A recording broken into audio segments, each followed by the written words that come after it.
For this lecture, I'm just going to continue with the earlier discussion about some things to consider in your cartographic presentation. And the first thing I just wanted to sort of build upon was what I started with last time, was that you should think about a lot of different things when you are considering how to compose your map. Not only should you think about things like visual hierarchy and the aesthetics of the map and those sorts of things, but you should also think about what other things might make a map useful and readable. And sometimes these things aren't quite as obvious. For example, using lines can be very important in helping to keep a map look tidy and also to break apart different elements of a map.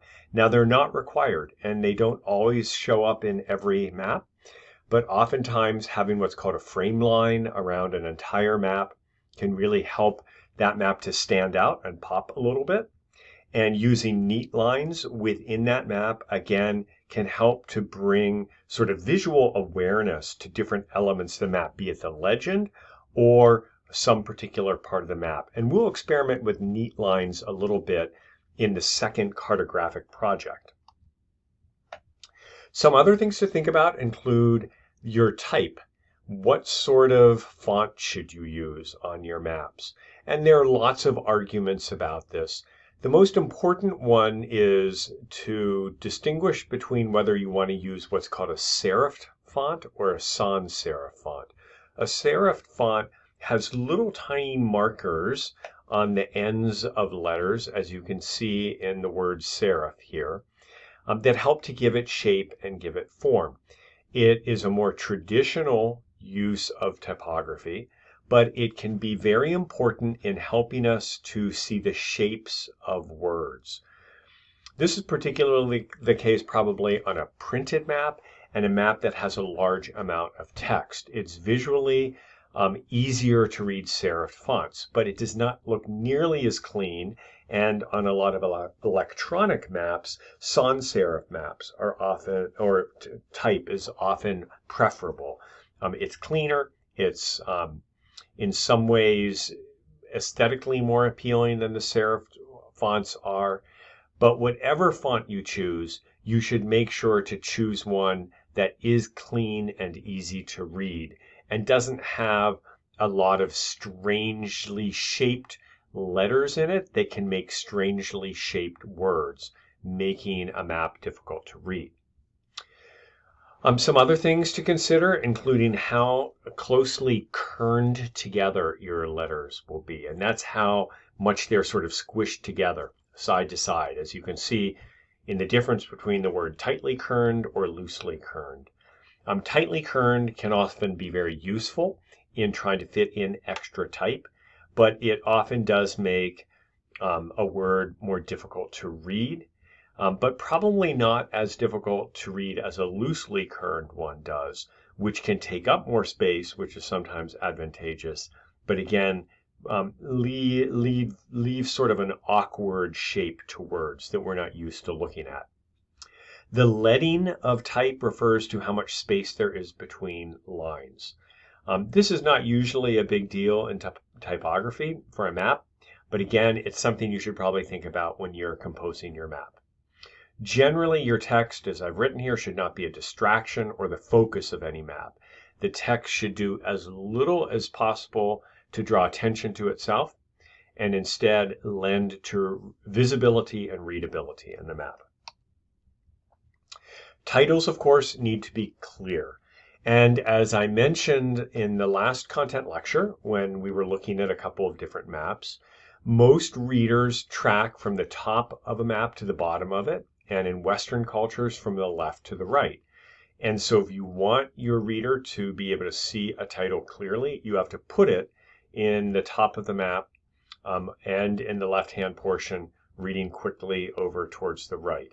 That is, if you think that that title is particularly important and crucial.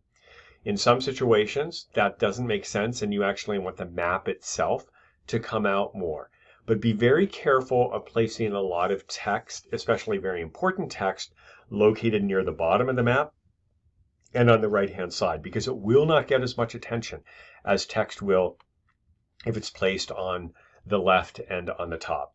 Now, smaller amounts of text and so-called marginalia, which should be used sparingly, can often be placed on the right-hand side of the map. So if you need to have some sort of descriptive discussion of what's happening on your map, some sort of technical explanation of the legend, that marginalia rather, can be on the right-hand side. It can be lower down as well, as can the sources too. Generally speaking, someone is going to only look at the source if they're very carefully looking at the map.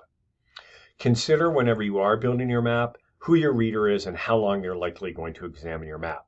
If you're giving a map to me, I'm going to spend a lot of time looking at it probably and examining it, but most people are just going to spend a few seconds on a map, and so you have to make everything work really quickly and effectively. Of course, legends need to be on there, and we've already seen a bunch of examples of different types of legends. Not all symbols need to have a legend explanation, and so you don't have to generally put a legend explanation for something like a road or something that's quite obvious on your map. But many legends do need to be symbolized, whether it's colors showing different types of trails or colors showing different types of rates of something like that. Keep them well organized, keep them as free from clutter as possible. And if you do need to have technical explanations, keep them out of the way of the legend if possible. But make sure that everything is clearly explained on the legend. Another thing that will usually show up in a map, although does not need to show up in a map, especially if you're showing something that's very easily recognizable, like the state of Alaska or the United States of America, is some sort of scale marker. There are two different types of scale markers. The graphic one, which is shown at the bottom of this, is what we're most used to. It's a line that shows, the distance that you have in a mile or whatever. Or you have something called a ratio, which is that number down below that shows 1 to 63,360. 1 of something on the map equals 63,360 of that same thing in the real world.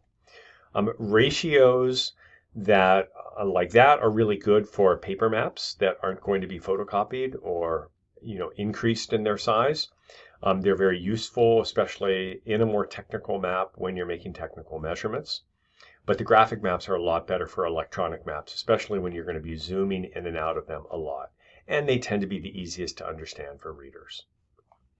And then the last thing that you need to consider having on your map, but you don't always, again, a map of the United States is pretty obvious, is having some sort of north arrow or some sort of directional arrow. Generally, the convention is to put north and to put north at the top of the map as well.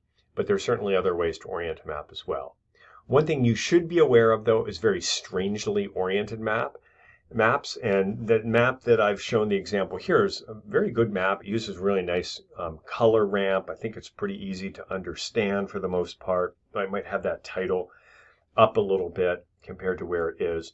But I really don't like the look of Hawaii and a little bit Alaska as well. I think they could have been oriented in different ways. They're oriented to match the map of the lower 48, but that's not always necessary. As a result of this, both Alaska and Hawaii end up sort of strangely oriented on this map. So that's another thing to think about, and it is something we'll talk a little bit more about, again, in the next project, but probably is not that important for this first cartography project you're working on.